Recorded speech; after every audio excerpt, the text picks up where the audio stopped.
Welcome to John's Academy. We respect each other from John's Academy. Welcome to the John's Academy 9th edition's Internet World. We'll show you how to be safe and the entire internet rules for campus. Step number 1, make sure you're using a secure internet connection. This means an encrypted connection.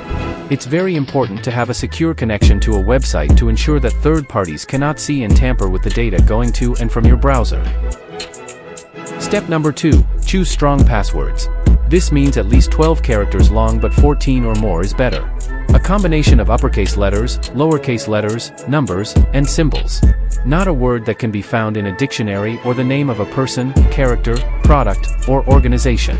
Significantly different from your previous passwords. Step number 3, enable multi-factor authentication where you can. This means an authentication method that asks users to provide 2 or more verification methods to access an online account. For example, instead of simply asking for a username or password, multi-factor authentication goes further by requesting additional information, such as an extra one-time password that the website's authentication servers send to the user's phone or email address, answers to personal security questions, a fingerprint or other biometric information, such as voice or face recognition. Multi-factor authentication decreases the likelihood of a successful cyber attack. To make your online accounts more secure, it's a good idea to implement multi-factor authentication where possible. You can also consider using a third-party authenticator app, such as Google Authenticator or Authy, to help with your internet security. Step number 4, keep software and operating systems updated. This means that developers are constantly working to make products safe, monitoring the latest threats and rolling out security patches in case of vulnerabilities in their software. By using the latest versions of your operating systems and apps, you will benefit from the latest security patches. This is especially important for apps that contain payment, health, or other sensitive information about a user. Step number 5. Check that websites look and feel reliable and approved. It means that for any website you visit, especially ones you transact with, such as e-commerce sites, it's crucial that they are reliable. A key element to look out for is an SSL/security certificate. This means, look out for URLs that start with HTTPS rather than HTTP, the S stands for secure, and have a padlock icon in the address bar. Other trust signals include text which is free from spelling and grammar mistakes. Reputable brands will make an effort to ensure their websites are well written and proofread. Images that are not pixelated and fit the screen's width correctly. Ads that feel organic and are not too overpowering. No sudden changes in color or theme. In some cases, where users have interacted with a particular website and returned to a familiar page from a link, subtle color or design changes might indicate forgery. The accepted standards of online payments. Legitimate e-commerce websites use credit or debit card portals or PayPal only. If a website is using another form of digital money transfer to accept payments, it is probably fraudulent. Step number 6, review your privacy settings and understand privacy policies, but most schools disable some privacy settings. It means that marketers love to know all about you, and so do hackers. Both can learn a lot from your browsing and social media usage. But you can take charge of how much information third parties can access. Both web browsers and mobile operating systems have settings to protect your privacy online. Social media sites, such as Facebook, Twitter, Instagram, LinkedIn, amongst others, have privacy-enhancing settings that you can activate. It's worth taking a while to review your privacy settings across the board and make sure they are set to a level you are comfortable with. Many of us accept privacy policies without reading them, but with so much data used for marketing and advertising, and hacking, purposes, it's a good idea to review the privacy policies of websites and apps you use, in order to understand how your data is collected and analyzed. However, bear in mind that even if your settings are set to private, very little data online is totally private. Hackers, website administrators, and law enforcement could still have access to the information you regard as private. Step number 7. Be careful of suspicious links and where you click. That means a careless click can expose your personal data online or infect your device with malware. That's why it's essential to browse consciously and avoid certain types of online content, such as links from untrusted sources and spam emails, online quizzes, clickbait, free offers, or unsolicited ads. If you receive an email that you're not sure about, avoid clicking on any links in it or opening any attachments.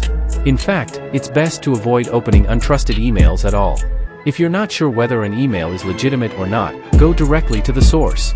For example, if you receive a suspicious email from your bank, call your bank and ask them if the email is genuine. When you're on a website, make sure links click through to relevant or expected topics. For example, if you click on a link that you think is about safaris in Africa, but instead you're taken to a clickbait-style page about celebrity weight loss or a "where are they now" style piece, then quickly close the page. But if you dislike ads or you don't want them to pop up, here is an example on how to add an ad blockers. Go to this website that appears on the screen, but this helps a lot. Step number 8.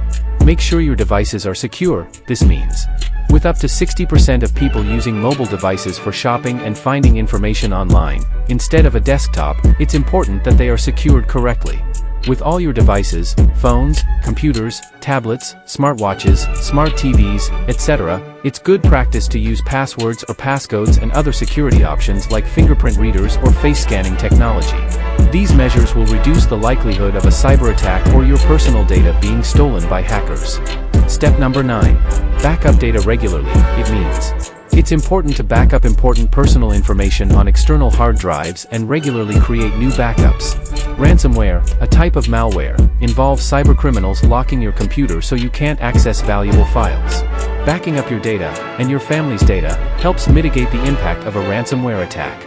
You can protect yourself further with appropriate security software.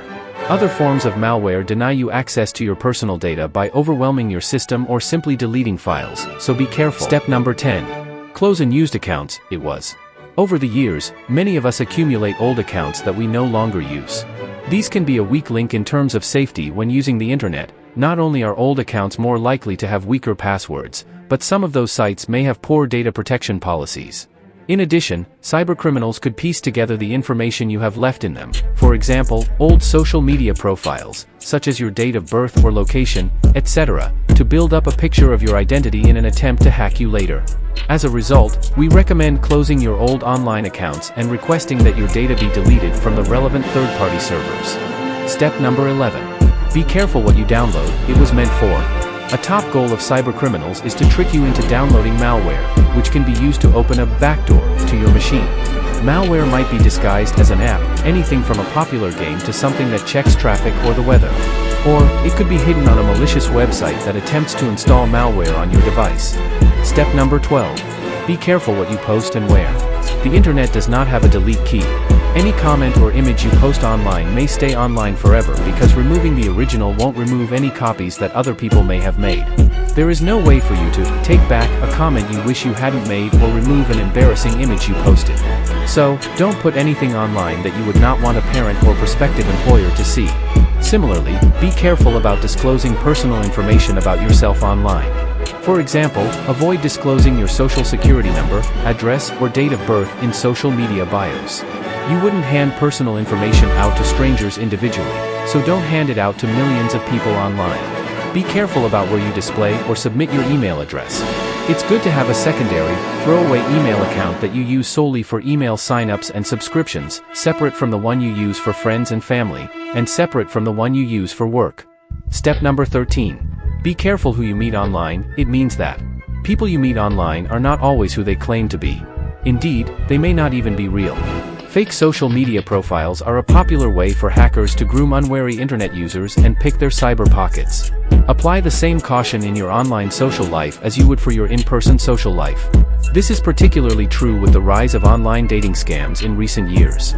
Step number 14. Double-check online information. Well, sadly, fake news, misinformation and disinformation are all present on the internet. It's easy to feel lost with the flood of information we're exposed to every day. If you read something you are unsure of, do your own research to establish the facts. Reliable websites will have references to the original information and source materials.